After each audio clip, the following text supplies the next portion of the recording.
नमस्कार साथियों, राधे राधे। मैं अंजलि कुमारी स्वागत करती हूँ आपके अपने platform study with Anjali YouTube channel पर।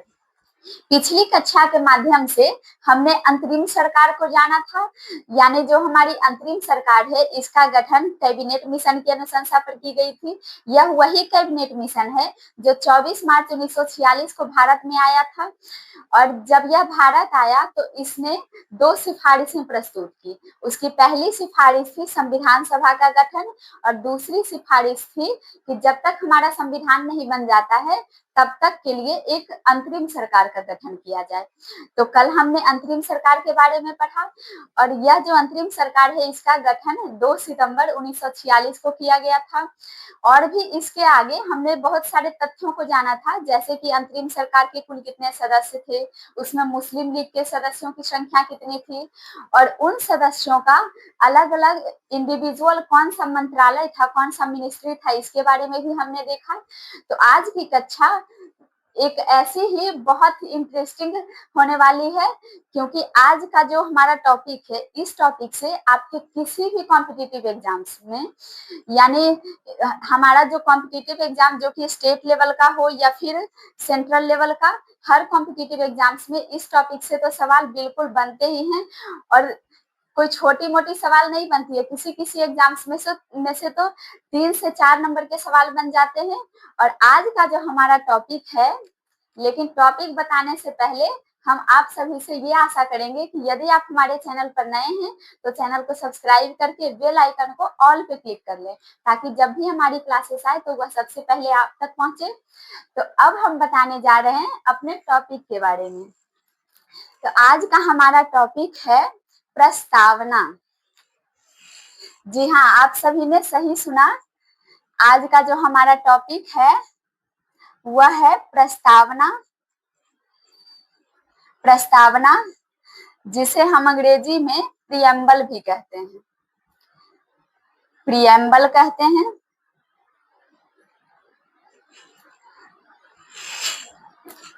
और यह जो प्रस्तावना है, इस टॉपिक से जो कोई भी एग्जाम्स कंडक्ट करवाए जाते हैं, इस टॉपिक से 2 से 3 मार्क्स के सवाल पूछे जाते हैं।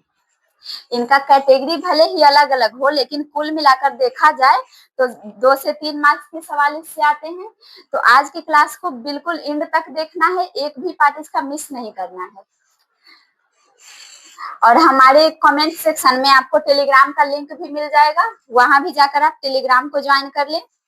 तो सबसे पहले हम अगर प्रस्तावना की बात करें तो सबसे पहले हम यह जानेंगे कि विश्व में ऐसा कौन सा देश है जिसने अपनी संविधान में सबसे पहले प्रस्तावना को लागू किया। तो इसके बारे में जान लेते हैं।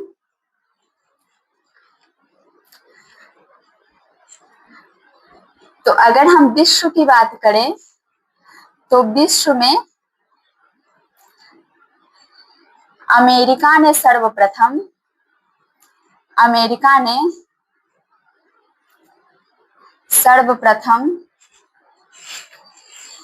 अपने संविधान में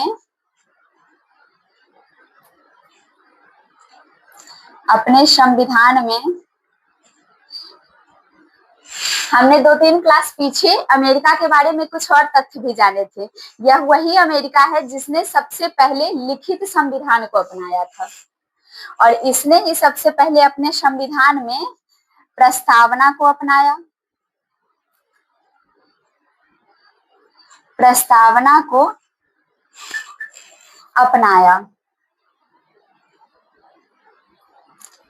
लेकिन आज हम विश्व के संदर्भ में बात नहीं करने जा रहे हैं।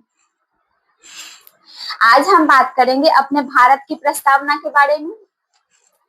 ये तो बस हमने यह टॉपिक था इसलिए अमेरिका का नाम ले लिए, क्योंकि अमेरिका विश्व में वह पहला देश है जिसने प्रस्तावना को अपनाया था। तो अब हम बात कर लेते हैं भारतीय प्रस्तावना की।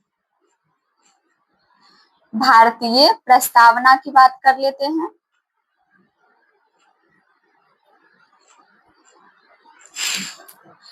तो अगर हम भारतीय प्रस्तावना की बात करें तो हमारे देश में जो प्रस्तावना को अपनाया गया, तो हमारे देश के लोगों ने भी प्रस्तावना को अमेरिका से ही कॉपी किया।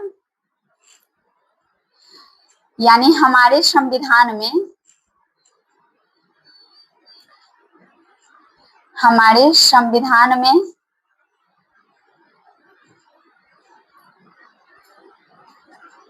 प्रस्तावना की संकल्पना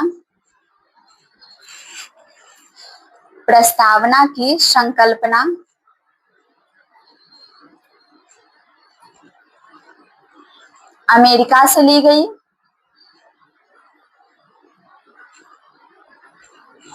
जैसा कि हम सभी जानते हैं कि जो हमारा संविधान है उसे बनाने में कुल 60 देशों के संविधान का अध्ययन किया गया था, तो उनमें से एक देश अमेरिका भी है। इससे कुछ कुछ प्रावधान लिए गए हैं।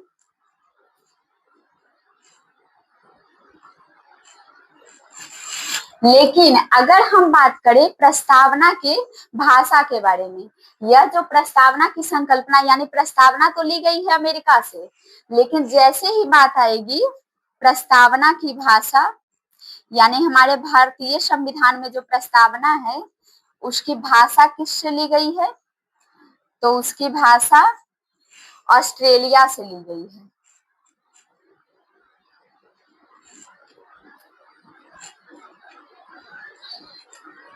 ऑस्ट्रेलिया से ली गई है।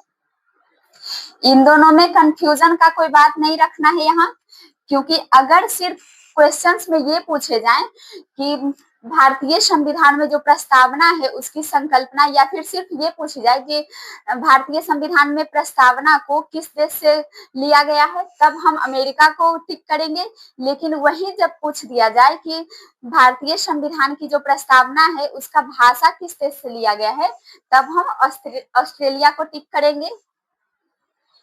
अब हम बात करते हैं कि यह जो भारतीय संविधान में प्रस्तावना है तो इसका क्या सफर रहा है, थोड़ा यह भी जान लेते हैं।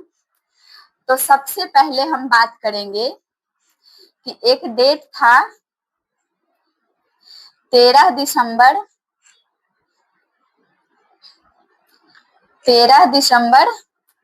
1946। 13 दिसंबर 1946 का डेट है।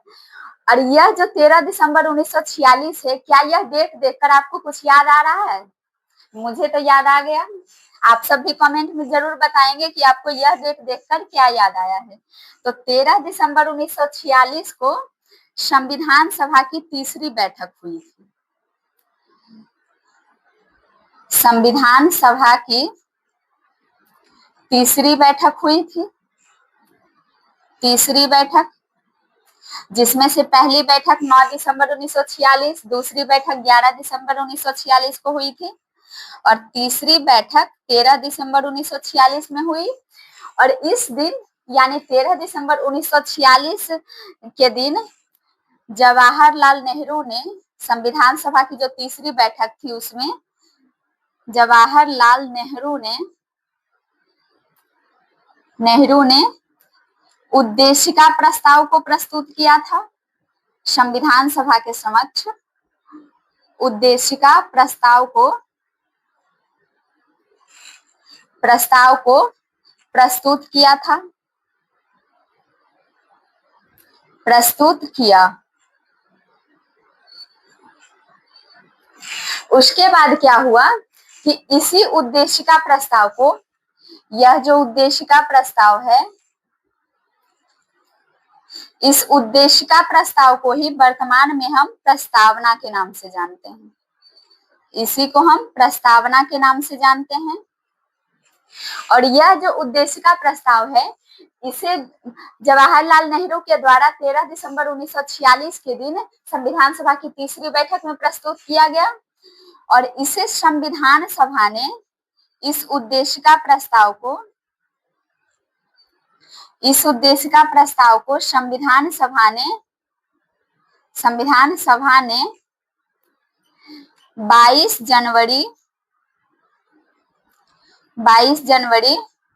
1947 को स्वीकृति प्रदान की थी। यानी संविधान सभा के द्वारा उद्देशिका प्रस्ताव को 22 जनवरी 1947 को स्वीकृति दी गई, यानी स्वीकार किया गया। अब आगे हम बात करते हैं, यह जो डेट है 22 जनवरी का, 22 जनवरी 1946 की जो यह तारीख है, 22 जनवरी 1946 को जब संविधान सभा ने उद्देशिका प्रस्ताव को अपनाया था, तो क्या हुआ कि इसी दिन 22 जनवरी 1947 को जब संविधान सभा ने उद्देशिका प्रस्ताव को स्वीकारा था, तो इसी दिन संविधान सभा के द्वारा एक घोषणा की गई थी। और वह घोषणा क्या थी? इसी दिन एक घोषणा की गई थी, घोषणा संविधान सभा के द्वारा।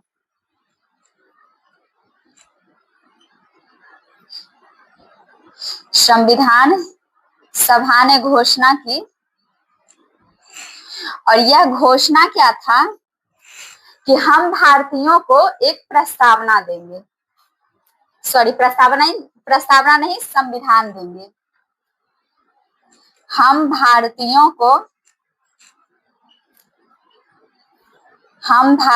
को एक संविधान देंगे, एक संविधान देंगे। यह घोषणा संविधान सभा के द्वारा की गई थी।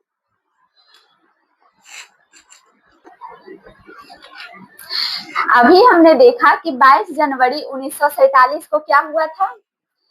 22 जनवरी 1947 इस दिन को दो कार्य हुए। पहला तो संविधान सभा ने उद्देशिका प्रस्ताव को स्वीकार किया। संविधान सभा ने उद्देशिका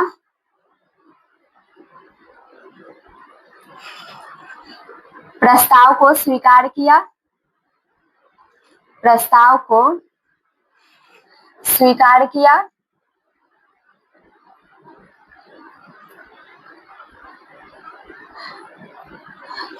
और इसी दिन एक और काम क्या हुआ कि जैसे ही उद्देशिका प्रस्ताव को संविधान सभा के द्वारा स्वीकार किया गया, उसी समय संविधान सभा ने घोषणा की।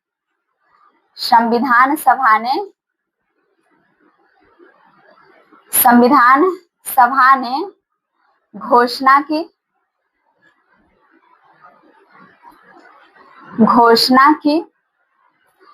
और यह घोषणा क्या थी? संविधान सभा के द्वारा की गई घोषणाएं थी कि हम भारतीयों को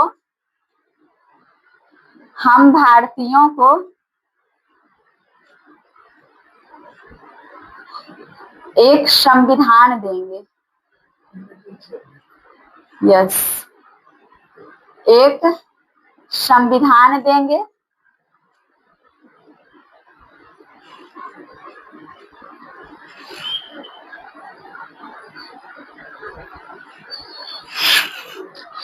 आगे अब हम बात कर लेते हैं कि जब प्रस्तावना का निर्माण हो गया, तो प्रस्तावना से रिलेटेड कुछ इतिहासकारों ने, यानी उस टाइम पीरियड में जो कुछ ज्यादातर उसमें वकील ही हुआ करते थे, तो कुछ लोगों ने अपना एक स्टेटमेंट दिया था प्रस्तावना को लेकर। तो अब उसकी बात कर लेते हैं।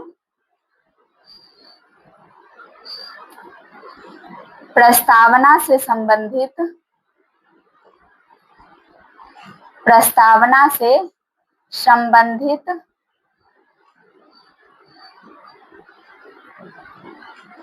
कुछ महत्वपूर्ण कथन।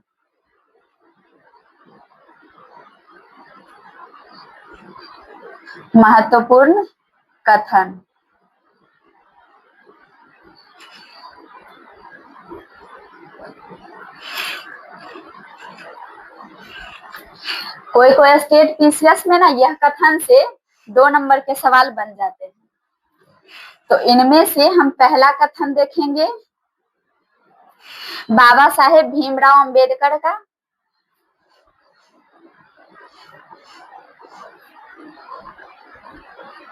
या फिर सबसे पहला कथन देख लेते हैं, परिचय पत्र एक ने कहा था। पहला था संविधान का परिचय पत्र। परिचय पत्र। और यह जो कथन था, यानी इन्होंने ऐसा कहा कि यह जो हमारी प्रस्तावना है यह संविधान का परिचय पत्र है। परिचय पत्र यानी आईडी कार्ड समझ सकते हैं आप। आईडी कार्ड आदमी का क्या होता है कि मतलब अब सबको ऐसे मुंह से बताते तो नहीं फिरेगा कि हाँ हम ये हैं वो हैं, अपना नाम एड्रेस जो भी हो, लेकिन उसका आईडी कार्ड जो होता है वह अगर मतलब कहीं उसका ये शर्ट पे या फिर पैंट पे कोई लगाते हैं या फिर गला में कोई पहनते हैं, तो जब आई कार्ड लगा हुआ होता है तो वह उसका मतलब एक अलग ही पहचान बनाता है कि हाँ ये मतलब है। तो यही जो प्रस्तावना के बारे में कहा गया कि यह प्रस्तावना जो है संविधान का आईडी कार्ड है, यानी प्रस्तावना से हम पूरे संविधान को आंक सकते हैं कि हमारा संविधान कैसा होगा। तो यह कथन किनका है? यह कथन है N.A. पालकीवाला का। N.A. पालकीवाला। N.A. पालकीवाला ने कहा कि जो हमारी प्रस्तावना है वह हमारे संविधान का परिचय पत्र है। अब एक और लोग आते हैं। एक और किसी ने कहा कि यह जो है संविधान का आभूषण है। संविधान का आभूषण।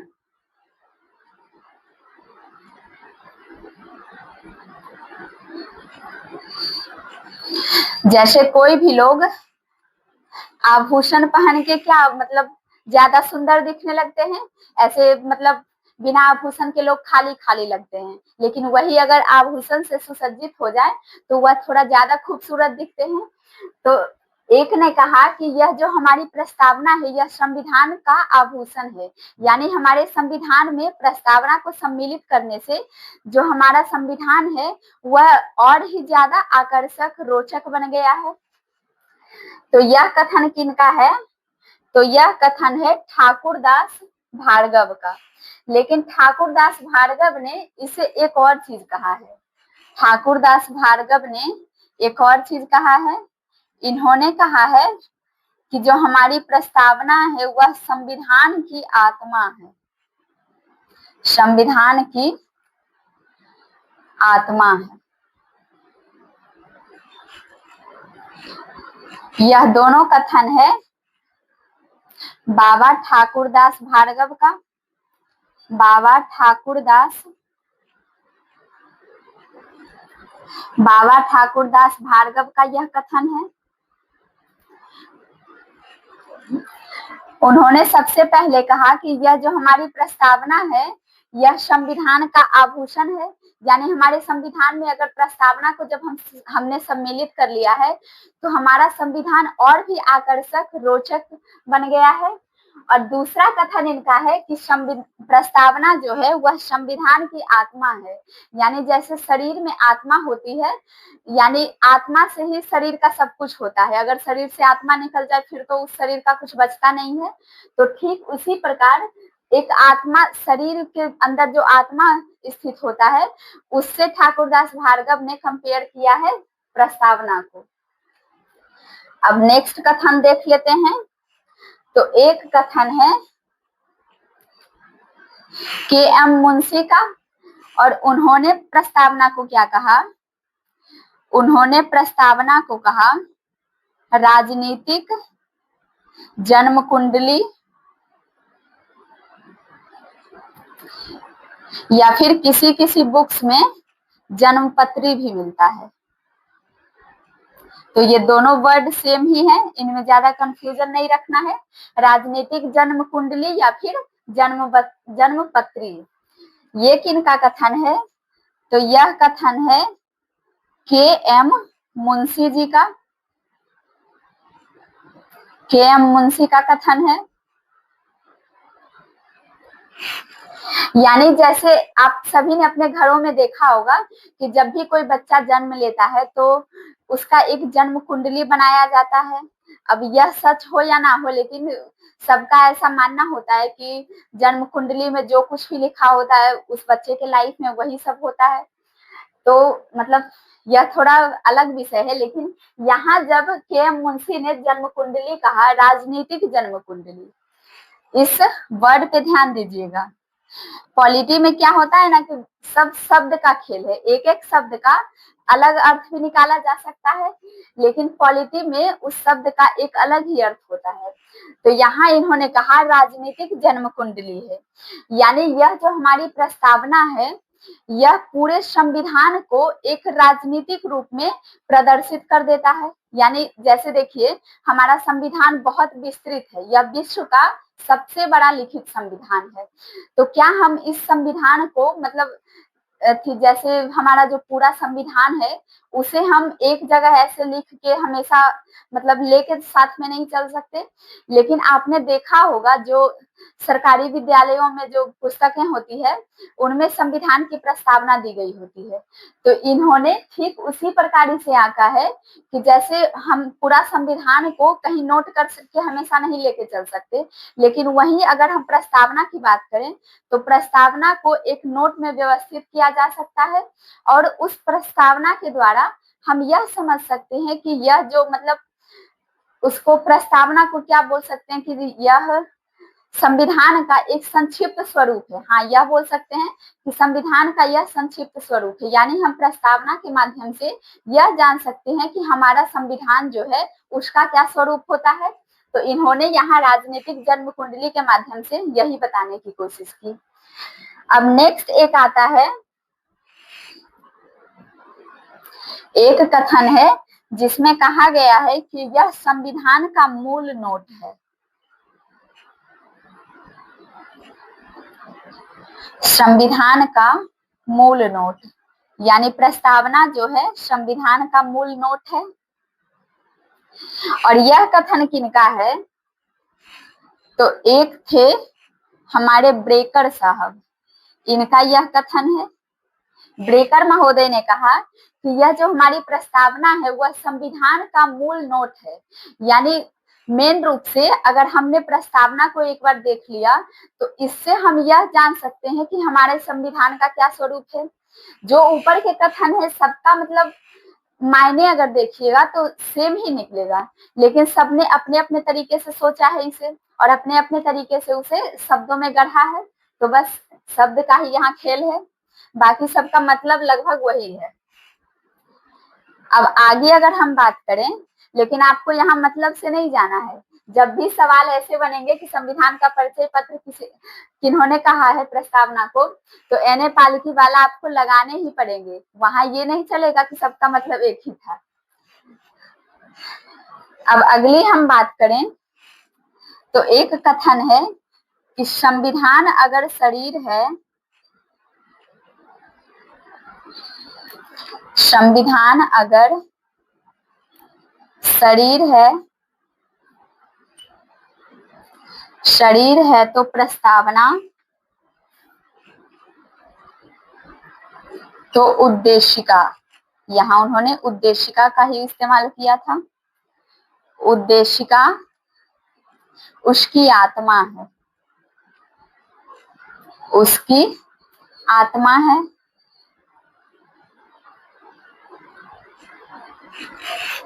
और एक और कथन है जिसमें कहा गया कि उद्देशिका आधारशिला है। अगर उद्देशिका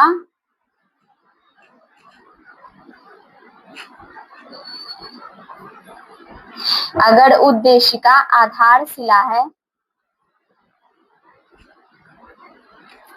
अगर उद्देशिका आधारशिला है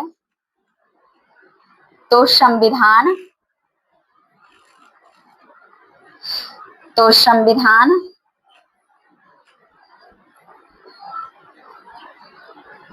उस पर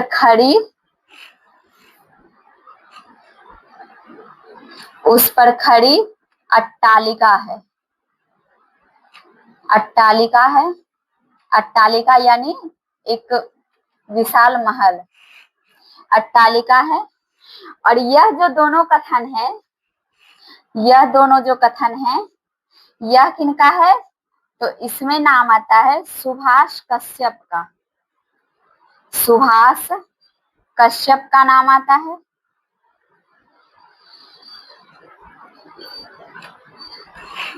यानी सुभाष कश्यप ने भी 2 स्टेटमेंट दिए, जिसमें उनका पहला स्टेटमेंट था कि अगर संविधान अगर शरीर है तो उद्देशिका उसकी आत्मा है। सेम वही जो बाबा ठाकुर दास भार्गव ने कहा था कि यह जो प्रस्तावना है वह संविधान की आत्मा है, ठीक वैसा ही कथन है, लेकिन इनके कथन में ये लाइन भी ऐड है, संविधान अगर शरीर है तो उद्देशिका उसकी आत्मा है। और इसके अलावा इन्होंने एक और कथन दिया कि अगर उद्देशिका आधारशिला है, अगर उद्देशिका आधारशिला है तो संविधान उस पर खड़ी अट्टालिका है। यानी इन्होंने इस लाइन के माध्यम से यह बताने की कोशिश की है कि जो हमारा इतना विस्तृत यानी विश्व का सबसे विशाल जो संविधान है, लिखित संविधान, वह अगर आज इतना विशाल है, इतना विस्तृत है, तो उसकी आधारशिला हमारी क्या है? उद्देशिका यानी प्रस्तावना है। यहाँ हमारा जो प्रस्तावना से संबंधित जो कथन वाले प्रश्न थे, उनमें से ये सारे स्टेटमेंट तो मतलब समाप्त हुए। अब इसमें और कोई स्टेटमेंट है नहीं। अब आगे हम बात कर लेते हैं कि संविधान को एक डेट है 26 नवंबर 1949। अब यह डेट देखकर आपको कुछ याद आया कि नहीं? हिंदी में ही लिख देते हैं। 26 नवंबर 1949 को देखकर आपके मन में कुछ तो बात आई होगी, तो बात जरूर याद आएगी, क्योंकि 26 नवंबर 1949 यह वही डेट है जब हमारा संविधान पूर्णतः बन के तैयार हो गया। संविधान पूर्णतः बनकर तैयार हो गया और इसी दिन हमारे संविधान को आंशिक रूप से यानी लगभग 16 अनुच्छेदों को लागू भी कर दिया गया था, बनकर तैयार हुआ। ये बातें तो हम सबको पता थी, लेकिन इसके साथ साथ एक और बात है जो सबको पता नहीं होती। इसीलिए यह जो 26 नवंबर का डेट है, इसे विधि दिवस के रूप में मनाया जाने लगा। 26 नवंबर को विधि दिवस के रूप में मनाया जाने लगा, विधि दिवस। और यह जो विधि दिवस मनाया जाने की शुरुआत, यह जो विधि दिवस है, इसको मनाने की शुरुआत 1979 से की गई। 1979 से शुरू की गई। और इसकी शुरुआत किसने की थी? तो इसकी शुरुआत करने में नाम आता है लक्ष्मीमल सिंघवी का। लक्ष्मीमल सिंघवी का नाम आता है।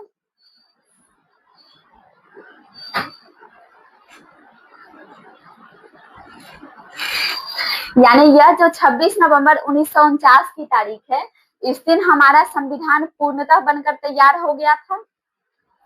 और इस दिन 26 नवंबर को संविधान सभा के द्वारा संविधान को पूरी तरह से अपना भी लिया गया और इसके 16 अनुच्छेद यानी आंशिक रूप से कहा जा सकता है, इसे लागू कर दिया गया इस दिन। और इसीलिए 26 नवंबर को विधि दिवस मनाया जाने लगा और यह विधि दिवस मनाने की शुरुआत 1979 से लक्ष्मीमल सिंघवी ने की थी। अब हम आगे बात करेंगे प्रस्तावना के कुछ तथ्यों के बारे में, यानी कुछ ऐसे फैक्चुअल शब्द हैं जो कि प्रस्तावना में ऐड हैं और वह जो है हमारे संविधान की विशेषता बताते हैं। तो अब हम बात कर लेते हैं प्रस्तावना के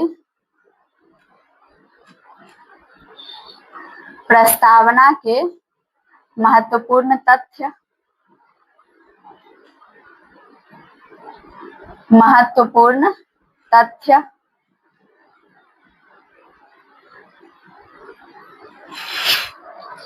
तो सबसे पहले हम प्रस्तावना की शुरुआत से ही शुरू करेंगे।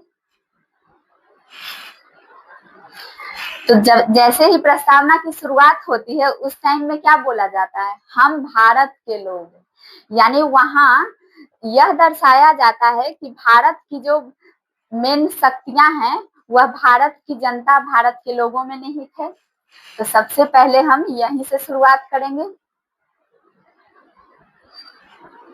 यानी सर्वोच्च सत्ता, सर्वोच्च सत्ता या फिर इसी को शक्तियां भी कह सकते हैं। क्वेश्चंस में शक्तियां लिखकर भी आए हैं कहीं कहीं। सर्वोच्च शक्तियां निहित हैं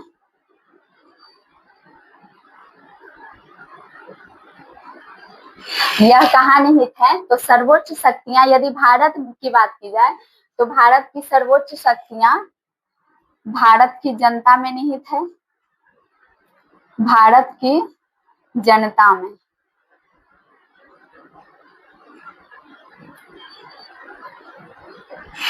इसके अलावा अगर बात की जाए तो प्रस्तावना में कुछ ऐसे शब्द हैं जिनसे हम एकदम प्रॉपरली यह पता लगा पाते हैं कि हमारा जो संविधान है उसका स्वरूप कैसा है।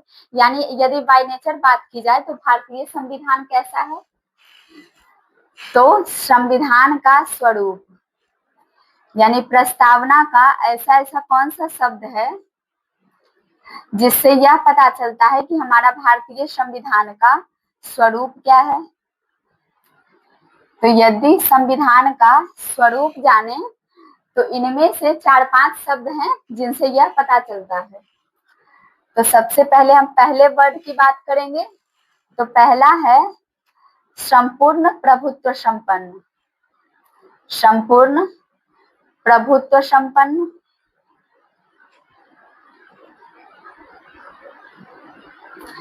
ये सभी शब्दों का मतलब आगे हम देखने वाले हैं, यहाँ बस ब्रीफली सिर्फ शब्द का नाम देख लेते हैं। उसके बाद बात करें तो दूसरा है समाजवादी, समाजवादी। अगर तीसरे की बात की जाए तो तीसरा वर्ड है पंथ निरपेक्ष, पंथ निरपेक्ष। फिर चौथे वर्ड की बात की जाए तो चौथा है लोकतंत्रात्मक,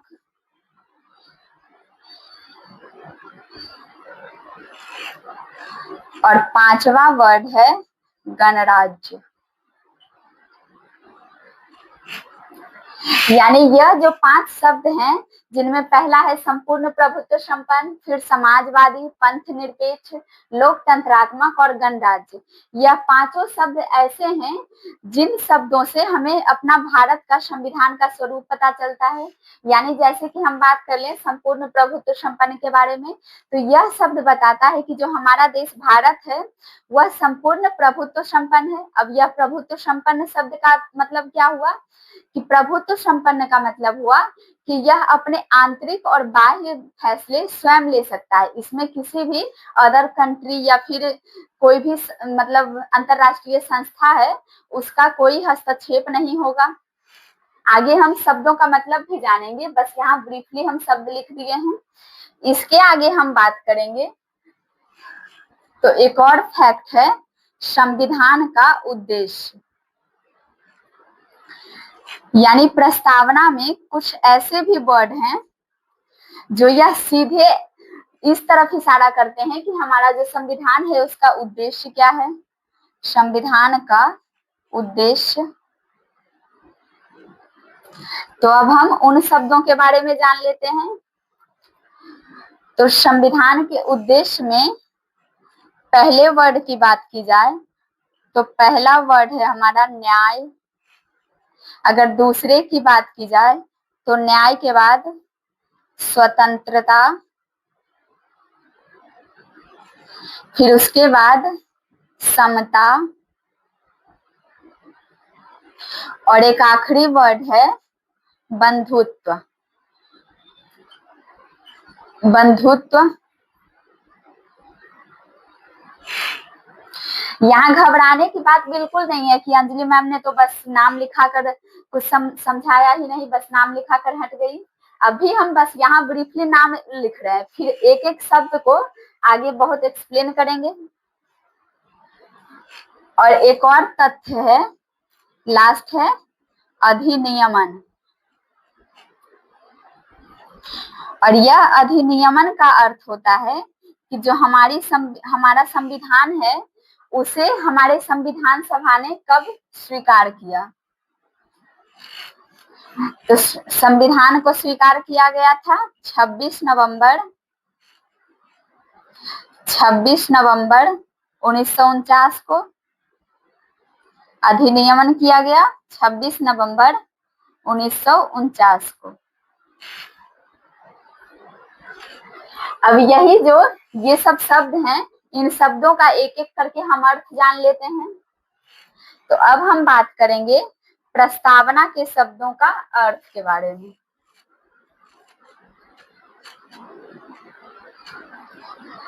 प्रस्तावना के शब्दों का अर्थ, शब्दों का अर्थ, इसके बारे में बात कर लेते हैं।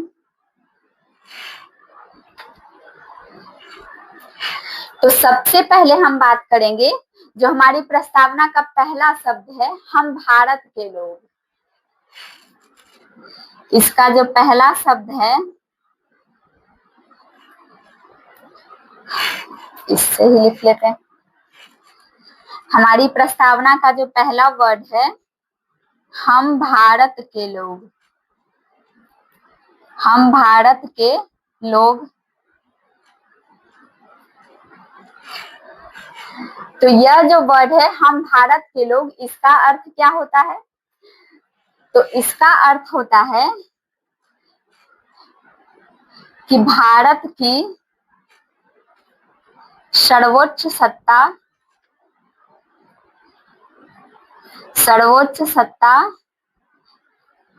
भारतीय जनता में निहित है। भारतीय जनता में निहित है।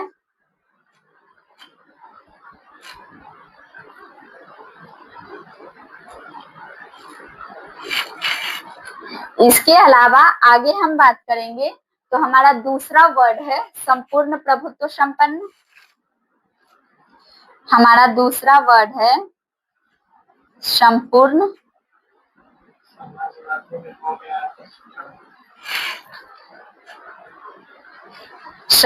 प्रभुत्व संपन्न।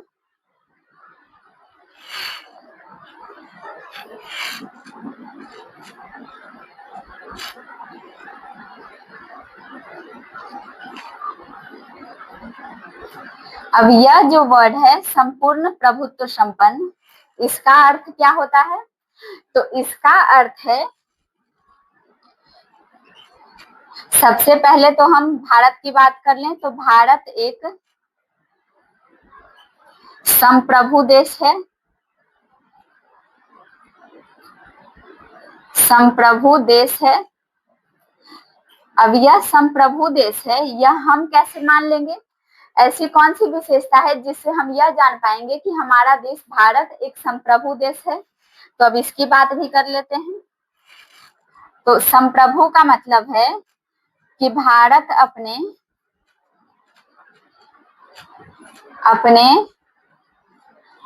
आंतरिक एवं बाह्य फैसले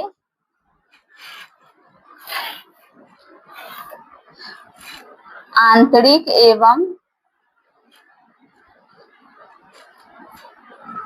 बाह्य निर्णय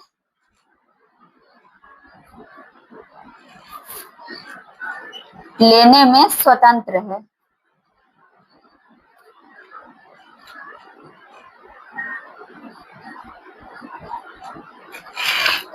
यानी अगर हमारे देश भारत की बात की जाए तो ऐसा कोई भी, चाहे वह आंतरिक मामला हो या फिर बाह्य कोई अंतरराष्ट्रीय मामला हो, तो इसमें किसी अंतरराष्ट्रीय संस्था या फिर और भी अदर कंट्री, किसी का कोई हस्तक्षेप नहीं होगा। यह अपने निर्णय स्वयं लेगा। इसके आगे अगर हम बात करें तो अगला हमारा वर्ड है समाजवादी। अगला हमारा वर्ड है समाजवादी। समाजवादी। और यह जो समाजवादी वर्ड है इसका क्या मतलब होता है? तो सबसे पहले हम बात करेंगे इस समाजवाद की, यानी हमारे देश के संदर्भ में देखा जाए तो यह समाजवाद भारत में कोई विचारधारा नहीं है। भारत में कोई विचारधारा नहीं है।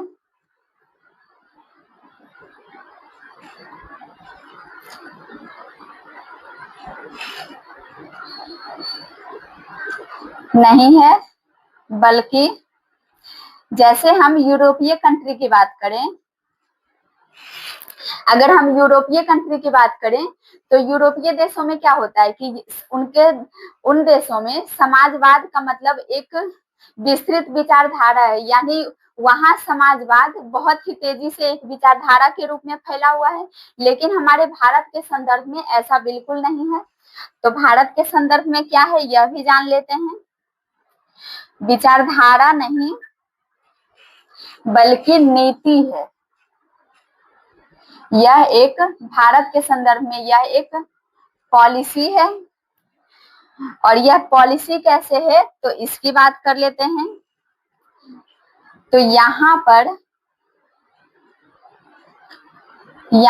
पर उत्पादन के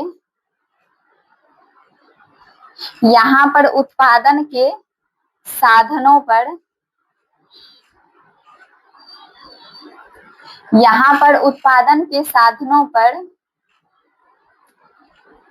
निजी तथा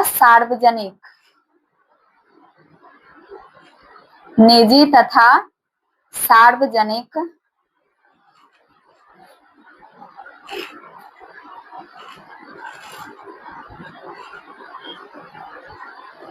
दोनों का नियंत्रण होता है।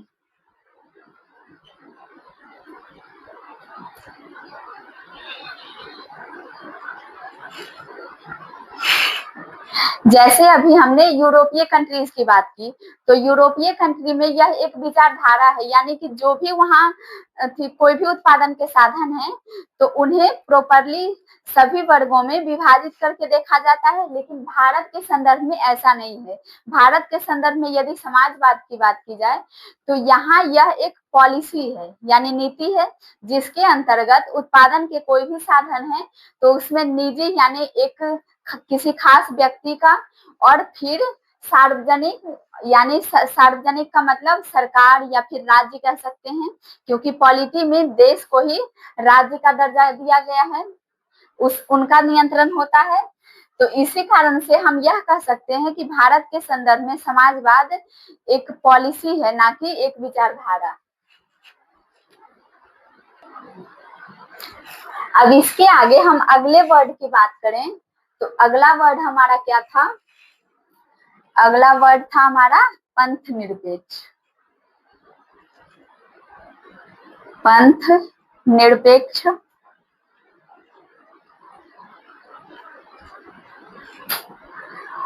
और यदि इस पंथ निरपेक्ष वर्ड की बात की जाए तो इसका मतलब क्या होता है?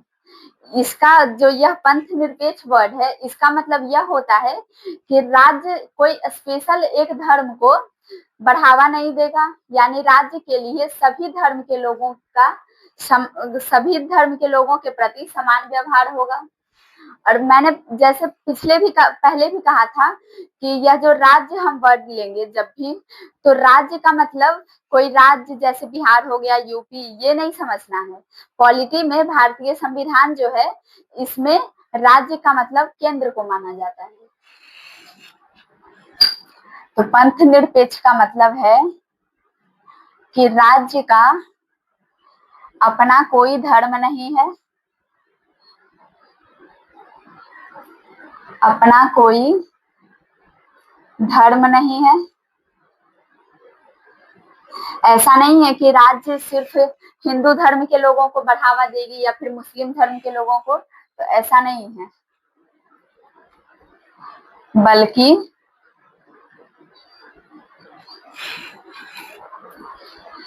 यह सभी धर्मों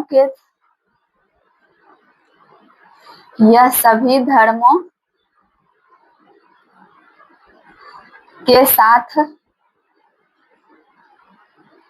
एक समान व्यवहार करेगी। एक समान व्यवहार करेगी।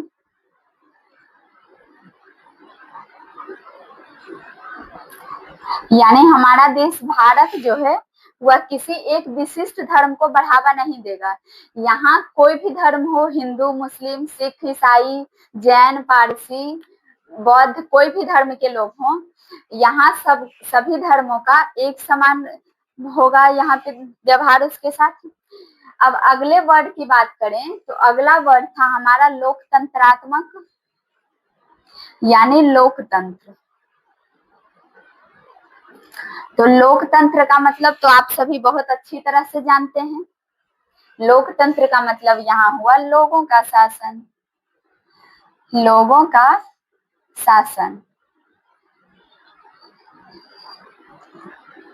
आज की क्लास थोड़ी लंबी हो सकती है क्योंकि आज थोड़ा फैक्ट्स के साथ साथ कॉन्सेप्ट भी ज्यादा थे और कॉन्सेप्ट क्लियर कराना बिल्कुल जरूरी था, क्योंकि अगर हम कॉन्सेप्ट पे ध्यान नहीं देते, सिर्फ फैक्ट्स यहाँ लिखा के चले जाते, तो हो सकता है कुछ कुछ वर्ड ऐसे होंगे जो आपको यह पता ही नहीं चलता कि इसका अर्थ क्या है। तो अगर अर्थ आप नहीं जान पाएंगे तो फिर एग्जाम्स में सवाल कैसे बनाएंगे। तो कॉन्सेप्ट पे ध्यान देना बहुत जरूरी होता है। लोकतंत्र की बात कर लिए, अब आगे हम बात करेंगे गणराज्य की। गणराज्य, और इस गणराज्य वर्ड का मतलब क्या होता है। तो गणराज्य होता है यानी राज्य का जो प्रमुख होगा, राज्य का प्रमुख निर्वाचित होगा, यानी उसके लिए चुनाव करवाए जाएंगे। निर्वाचित होगा, ना कि वंशानुगत।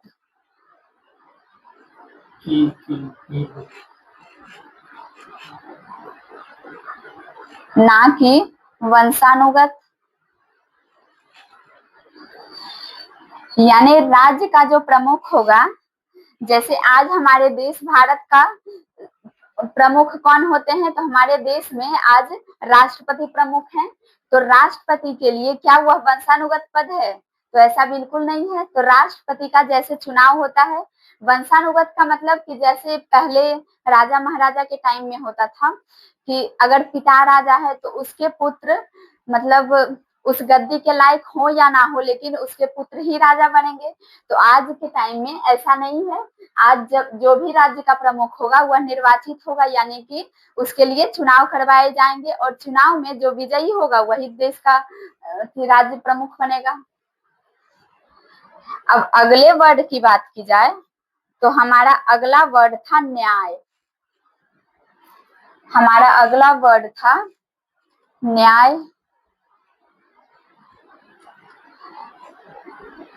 अब इस न्याय वर्ड के अंतर्गत हमारा जो प्रस्तावना है उसके अंतर्गत 3 प्रकार के न्याय की बात की गई है। 3 प्रकार, और यह कौन कौन सा न्याय है। यह है सामाजिक, 3 प्रकार के न्याय की बात की गई थी, जिसमें से हमारा पहला है सामाजिक न्याय।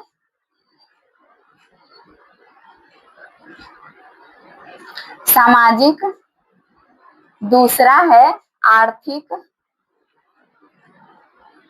ये सभी वर्ड आपको प्रस्तावना में देखने को मिलेंगे। और तीसरा न्याय है राजनीतिक।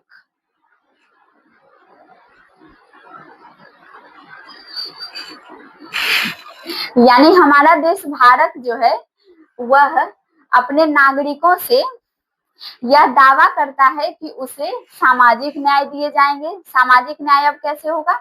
जैसे पहले के जमाने में ऐसा हुआ करता था कि जो निचली जाति के लोग थे उन्हें एकदम अलग थलग कर दिया जाता था समाज से, लेकिन अब ऐसा नहीं है। प्रस्तावना में बहुत सारे ऐसे संशोधन किए गए हैं जिसके तहत निचली जाति के लोगों को, जो कभी दबे कुचले थे, उन्हें ऊपर उठाने का प्रयास किया गया है। तो यह है सामाजिक न्याय। एक हो गया हमारा आर्थिक न्याय।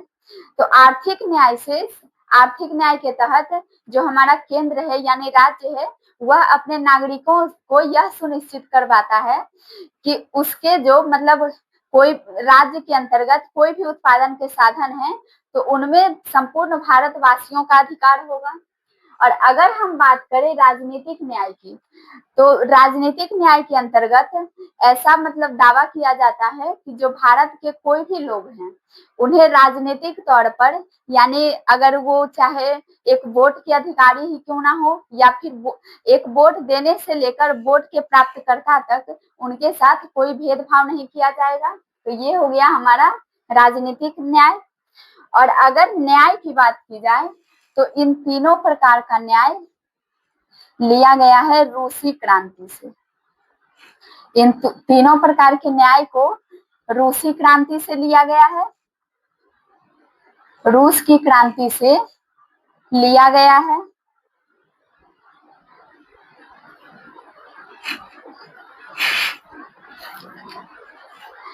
अब आगे हम बात कर लेते हैं स्वतंत्रता के बारे में। आगे एक और तथ्य है स्वतंत्रता।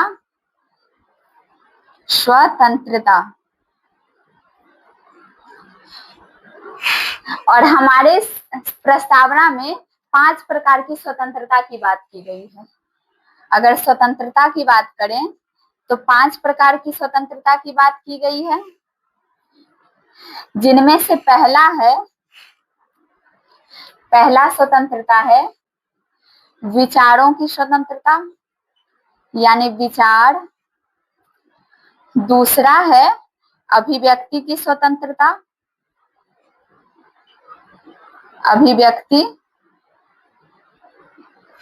अभिव्यक्ति की स्वतंत्रता।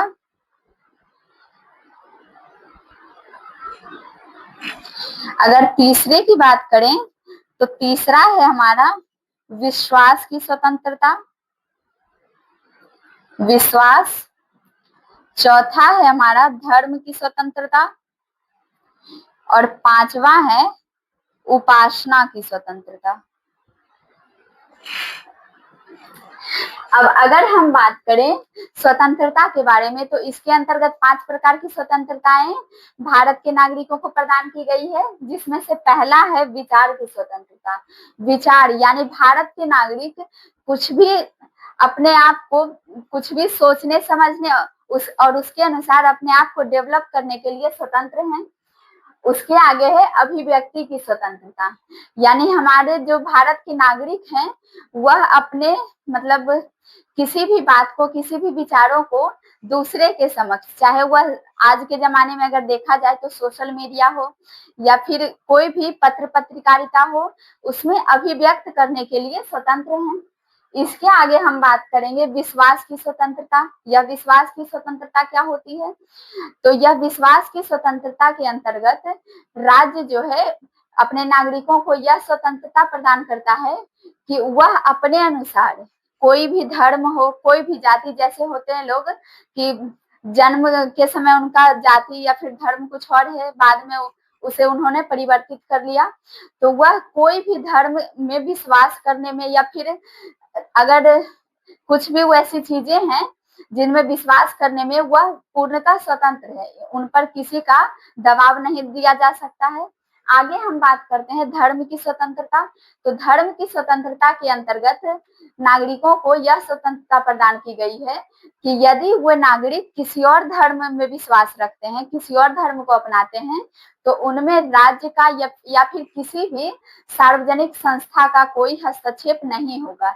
यानी राज्य उस व्यक्ति पर ऐसा दबाव नहीं बना सकता कि हाँ आप इसी धर्म को फॉलो करिए, क्योंकि पिछले स्लाइड नहीं, यहीं पे हमने पढ़ा पंथ निरपेक्ष के बारे में। ये जो राज्य है कोई भी धर्म को विशेषतः मान्यता नहीं देता। और आगे हम बात करते हैं उपासना की स्वतंत्रता, यानी जब कोई भी व्यक्ति अपना धर्म अपनाता है या फिर अपने धर्म को मान्यता प्रदान करता है तो उसके अनुसार उसे उपासना या फिर पूजा अर्चना या उसका प्रचार प्रसार करने की बिल्कुल स्वतंत्रता है। अब अगले वर्ड की बात करते हैं, तो अगला वर्ड है हमारा समता। अगला हमारा वर्ड है समता। और यह जो समता है, तो भारतीय संविधान के द्वारा अपने नागरिकों को 2 प्रकार की समता प्रदान की गई है। समता में कंफ्यूज नहीं होना है। समता जो है समानता को ही पॉलिटी में थोड़ा स्टैंडर्ड रूप में समता लिख दिया गया है। तो यह समता बिल्कुल समानता ही है। समानता यानी कि मतलब कोई अगर दबे कुचले लोग हैं तो उन्हें बराबरी पे लाना, या फिर जिन्हें जो पहले से पिछड़े हुए हैं उन्हें सामान्य धारा में लाना, यही समानता है। तो 2 प्रकार की समानता दी गई है, 2 प्रकार की। अब यह 2 प्रकार की समानता कौन कौन से हैं? तो पहला है प्रतिष्ठा की समता, और दूसरा है हमारा, पहला हो गया प्रतिष्ठा और दूसरा है अवसर की समता। यानी यह जो हमारा देश भारत है, यह अपने नागरिकों को 2 प्रकार की समता प्रदान करता है, जिसमें से पहला है प्रतिष्ठा की समता और दूसरा है अवसर की समता। जहां यदि हम प्रतिष्ठा की बात करें तो हमारा केंद्र जो है वह अपने नागरिकों से यह दावा करता है कि चाहे वह कोई भी समाज के वर्ग के कोई भी लोग हों, उन्हें उनके सामाजिक या धार्मिक स्थिति के आधार पर उनके प्रतिष्ठा को कोई ठेस नहीं पहुंचाई जाएगी। और अगर अवसर की बात करें तो अवसर की समता में हमारा केंद्र यह दावा करता है कि कोई भी अगर केंद्र सरकार के द्वारा कोई भी ऐसे मतलब जैसे वैकेंसी ही ले लेते हैं, तो कोई भी वैकेंसी आएंगी तो उनमें से सभी नागरिकों को समान अवसर दिए जाएंगे। वो अलग बात है कि जो पिछड़ी जाति के लोग हैं या फिर जो दलित लोग हैं उनके लिए कुछ आरक्षण दिया गया है। तो यह आरक्षण इसलिए दिया गया है कि ताकि, क्योंकि जो मतलब उच्च वर्ग के लोग होते हैं उन्हें दबे कुचले मानते हैं, तो उन्हें भी समान धारा में लाने के लिए आरक्षण दिया गया है। यानी यह आरक्षण भी जो है वह एक प्रकार की समता का आधार है। और यहाँ अगर हम बात करेंगे, यह जो स्वतंत्रता और समता है, यह स्वतंत्रता और समता दोनों ही फ्रांस की क्रांति से लिया गया है। यानी यह स्वतंत्रता और समता यह दोनों फ्रांस की क्रांति से लिया गया है। फ्रांस की क्रांति से लिया गया है। और इस फ्रांस की क्रांति के बारे में या फिर रूस की क्रांति जो है, इसके बारे में हम डिटेल में इतिहास में जानेंगे। यहाँ बस यह थोड़ा फैक्चुअल डेटा था तो इसे हम नोट कर लिए हैं, क्योंकि यह भी सवाल बन सकते हैं एग्जाम में, इसीलिए इसे भी स्किप नहीं करना है। और एक और वर्ड की बात करें तो एक और वर्ड था हमारा बंधुत्व।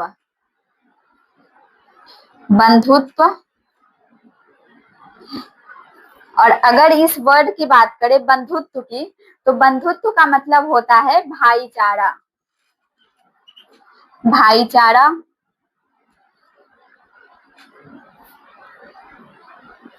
जैसे बचपन में हम सभी ने एक गाना गाया होगा, हिंदू मुस्लिम सिख ईसाई हम चारों हैं भाई भाई।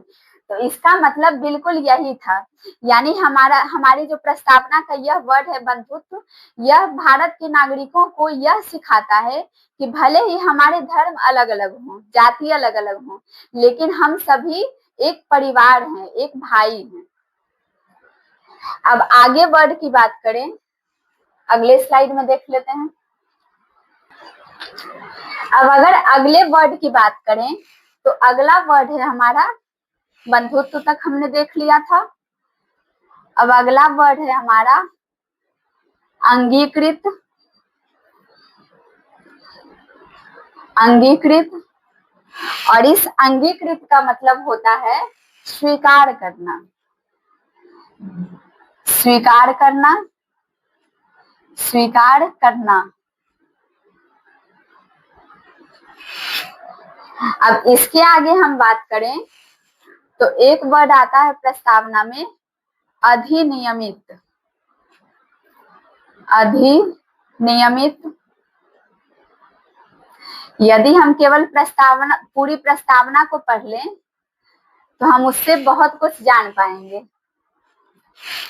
और यह जो अधिनियमित वर्ड है इसका मतलब होता है लागू करना। लागू करना।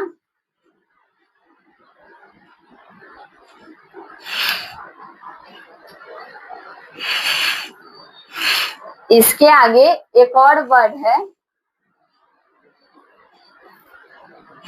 अंगीकृत, अधिनियमित, और तीसरा वर्ड आत्मार्पित। आत्मार्पित, और इस आत्मार्पित वर्ड का मतलब होता है समर्पित करना। समर्पित करना।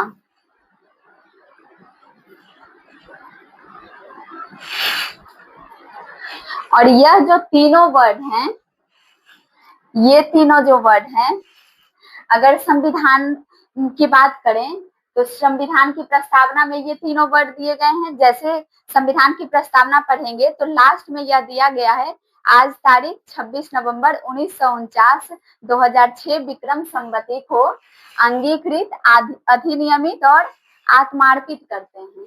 यानी यह जो डेट बताया गया है 26 नवंबर 1949, इस 26 नवंबर 1949 की तारीख को ही संविधान सभा के द्वारा हमारा संविधान को अंगीकृत किया गया, यानी स्वीकार किया गया। फिर अधिनियमित किया गया, जिसका अर्थ होता है कि लागू किया गया। और जैसा हमने पिछले स्लाइड में पढ़ा था कि आंशिक रूप से इससे लागू हुआ था। और आत्मार्पित किया गया, यानी यह जो हमारा संविधान है यह पूर्णतः भारतीय जनता के लिए समर्पित किया गया। तो अब एक अगला और लास्ट वर्ड आता है। लास्ट वर्ड आता है 2006 विक्रम संवती। 2006 विक्रम संवत। अब इसका मतलब क्या होता है? यह जो हमारा विक्रम संवत है यह हमारे ईस्वी से 57 साल आगे है। यानी देखिए यहाँ हमने क्या लिखा, यहाँ हमने लिखा 1949, और ठीक इसी डेट को 1949 के वर्ष को विक्रम संवत में 2006 लिखा गया। यह दोनों वर्ष जो हैं, ये दोनों वर्ष प्रस्तावना में मतलब लिखे गए हैं। जैसा कि अभी हमने कहा कि लास्ट में यह लाइन लिखा गया है कि आज तारीख 26 नवंबर 1949 को 1949, उसके जस्ट बाद लिखा गया है 2006 विक्रम संवती को अंगीकृत, अधिनियमित और आत्मार्पित करते हैं। तो यह दोनों वर्ष एक साथ लिखे गए हैं, लेकिन यह जो विक्रम संवत है, यह विक्रम संवत हिंदू पंचांग से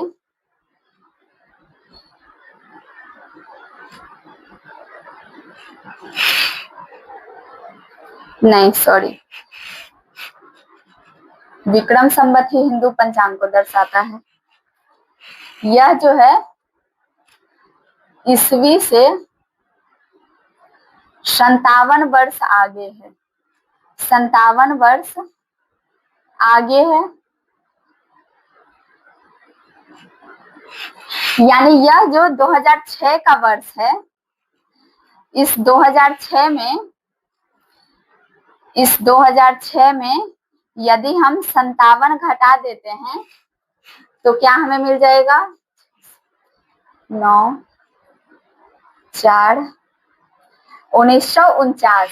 अब देखिए 2006 में जब हमने 57 घटाया तो हमें वही 1949 प्राप्त हुआ। यानी यहाँ विक्रम, हमारे प्रस्तावना में विक्रम संवती और ईस्वी दोनों का डेट यहाँ दिया गया था। तो अब यह जो हमारे प्रस्तावना से रिलेटेड जो सारे शब्द थे वो भी समाप्त हो गए। आज हमारे सेशन में जुड़ने के लिए आप सभी का बहुत बहुत धन्यवाद। आज थोड़ा सेशन लंबा हो गया है, लेकिन थोड़ा हमारे चैनल को सपोर्ट करें। तब तक के लिए धन्यवाद। राधे राधे, जय हिंद।